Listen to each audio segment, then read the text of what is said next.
তার নামে বিভিন্ন মাজারে যে হামলা হলো, এই তৌহিদি জনতাকে কারা প্যাট্রোনাইজ করছে, কারা অর্থায়ন করছে? আপনারা বলছেন যে ইন্ধন দিচ্ছে একটি পক্ষ, কারা দিচ্ছে এটা কি আপনারা শনাক্ত করতে পেরেছেন? এই জন্য তো আমরা সরকারকে দাবি জানিয়েছি তাদেরকে চিহ্নিত করার জন্য।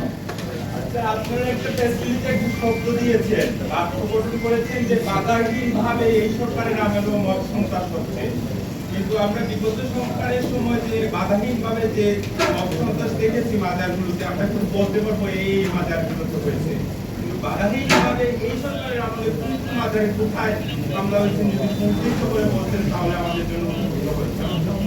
এটা তো আপনারা গণমাধ্যম বন্ধুরাই তো আপনারা সোশ্যাল মিডিয়ার মাধ্যমে আপনারাই তো প্রচার করেছেন, আপনারাই তো জানেন।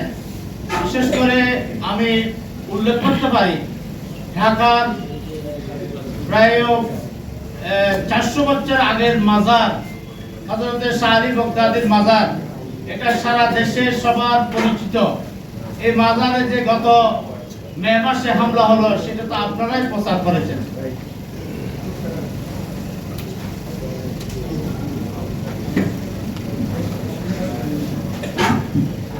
আর কোন বন্ধুদের প্রশ্ন থাকলে সংক্ষিপ্ত বলুন। বক্তব্য এই দাওয়াতটুকু জাতির কাছে আপনারা পৌঁছে দিবেন।